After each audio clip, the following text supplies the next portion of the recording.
ఏంటి అంటే కుమారులు లేక కుమార్తెలు యెహోవా అనుగ్రహించే స్వాస్థ్యంగా అక్కడ భక్తుడు రాస్తూ ఉన్నాడు. 127వ కీర్తన 3వ వచనంలో ఇలా రాయబడ్డది, కుమారులు యెహోవా అనుగ్రహించే స్వాస్థ్యము, ఆత్మఫలం ఆయన ఇచ్చు బహుమానం.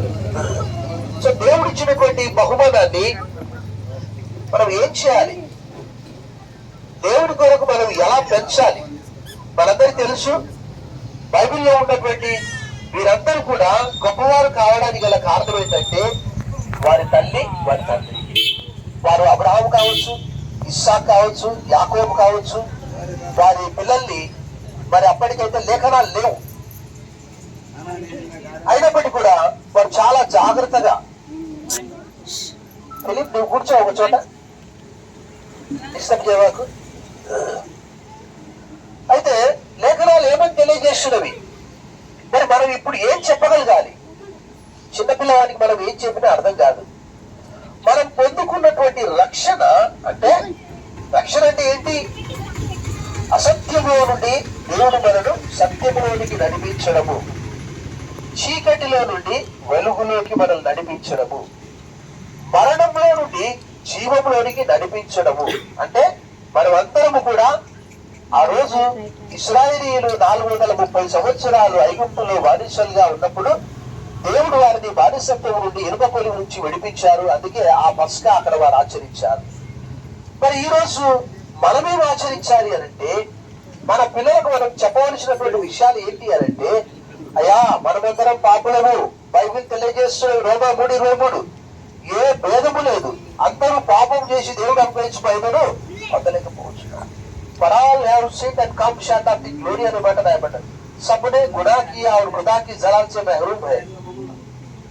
ఆ పాపంలో ఉన్నటువంటి మానవులందరినీ యేసు ప్రభువు వారు బ్రతుకుతూ ఈ లోకానికి వచ్చి లూకా 19:10 ప్రకారము నశించిన దాన్ని బ్రతికి రక్షించుటకు మనిషి కుమారుడు ఈ లోకమునకు వచ్చాను. ఆ విషయాలన్నీ కూడా ఆ బాబుకి ఎప్పుడు తెలుస్తున్నాయి అంటే, తల్లి తండ్రి క్రమంగా వాక్య పఠనం చేసి, వాక్య ధ్యానం చేసి, బాల్యం నుండే అపోజిట్ పౌలు తిమోతికి రాస్తూ 3వ అధ్యాయము 14 మరియు 15 వచనాల్లో అక్కడ తిమోతికి చెప్తారు, ఓ తిమోతి, నువ్వు బాల్యం నుండే పెద్దగైన తర్వాత కాదు. మనందరికి తెలుసు లోక సంబంధమైన కొన్ని సామెతలు కొన్నిటికి వర్తిస్తాయి. అది ఏంటి అంటే, మొక్కని వంగతి మానై. ఇక్కడ నేను చూశాను చాలా మంది పిల్లలు స్కూల్కి వెళ్ళమంటే ఎవడో వెళ్ళట్లేదు. తరికల గారు రాక చాలా రోజులు అవుతుంది, బాగాలేక పోయినట్టున్నారు. కారణం ఏంటంటే చెడు సహవాసం. బాల్యం నుండే ఒక సండే స్కూల్ కు వెళ్తే అక్కడ పాఠాలు నేర్చుకుంటే, తిమోతికి రాస్తూ భక్తుడు ఇలా చెప్తూ ఉన్నాడు. మనం చూస్తే తిమోతికి రాసిన 2వ పత్రిక 3వ అధ్యాయంలో తిమోతితో ఏమని చెప్తున్నాడు మనం చూసాం. క్రీస్తు యేసునందు ఉంచవలసిన విశ్వాసము ద్వారా మనం ఎందుకు యేసు ప్రభువును నమ్మాలి, ఆయన మన కొరకు ఏం చేశాడు అన్నటువంటి సత్యాన్ని ఆ బాబుకు బాల్యంలోనే బయటలో సెట్ చేయాలి. ఈ రోజు నేను ఒక వార్త చూశాను. ఏంటి అంటే, ఎక్కడో దూర దేశంలో, లెబానోన్ దేశంలో ఒక మిలిటెంట్ ను, నసురుల్లా అనే ఒక మిలిటెంట్ ను ఇజ్రాయెల్ దేశంలో ఉన్నటువంటి వారు చంపేస్తే, ఇక్కడ భారతదేశంలో ఉన్నటువంటి చిన్న పిల్లలు వారికి భద్రతగా ప్రొటెక్ట్ చేస్తున్నారు. చూడండి, వాళ్ళ మైండ్స్ ఎంత పొల్యూట్ అయిపోయాయి. హెజ్బుల్లా వీఆర్ విత్ యూ అంటున్నారు. వారెంత, వారి వయసు ఎంత చూస్తే 12 సంవత్సరాలు. అంటే వారు కూడా బాల్యం నుండే హింసను ప్రేరేపణ చేస్తున్నారు, ప్రోత్సహిస్తున్నారు. ఎవరు దీని వెనుకంటే వారి తల్లిదండ్రులు. మనందరూ తెలుసు, జమ్మూ కాశ్మీర్ అనగానే బాగా హింసతో కూడుకున్నటువంటి, అందుకే అక్కడ ఎవరు కూడా ఉండట్లేదు. కాబట్టి భక్తుడు క్రీస్తు యేసునందు ఉంచవలసిన విశ్వాసము ద్వారా రక్షణార్థమైన జ్ఞానము నీకు కలిగించుటకు శక్తిగల పరిశుద్ధ లేఖనములను బాల్యం నుండి నీవు ఎరుగుదువు. ఎప్పటి నుంచి ఎరగాలట? చిన్నప్పటి నుంచి నేర్పియకపోతే వాళ్ళకి సడన్ గా రాదు కదా. స్కూల్ కైనా అంతే కదా. ప్రీ నర్సరీ, ఎల్కేజీ, యూకేజీ, తర్వాత ఫస్ట్ క్లాస్. డైరెక్ట్ ఫస్ట్ క్లాస్కి వెళ్ళరు కదా. అలాగే బాల్యం నుండే ఈ లోక సంబంధమైన ఇప్పుడు వీధికి ఏవి ICDS వారి ప్రీ నర్సరీ స్కూల్స్, అలాగే మనకు ఇక్కడో ఒక చోట ఖచ్చితంగా సండే స్కూల్ అనేది ఉంటుంది.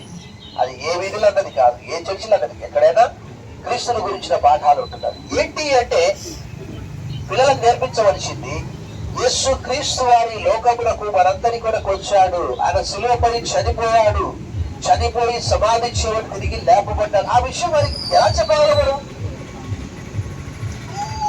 ఎలా చెప్పగలము? మనం క్రమంగా ఆలయములకు వెళ్తూ, పెద్దలైతే చర్చ్ కి, పిల్లలైతే సండే స్కూల్ కి వెళ్ళినప్పుడు ఆ సత్యం గ్రహిస్తారు. రకరకాల స్టోరీస్ మనం చెప్తారు. పాత నిబంధనలో సంసోను స్టోరీ కావచ్చు, నోబహు స్టోరీ కావచ్చు, అబ్రహాము, ఇస్సాకు, యాకోబు, కొత్త నిబంధనలో పౌలు కావచ్చు, ఎవరైనా కావచ్చు. క్రీస్తు బాల్యం గురించి కావచ్చు.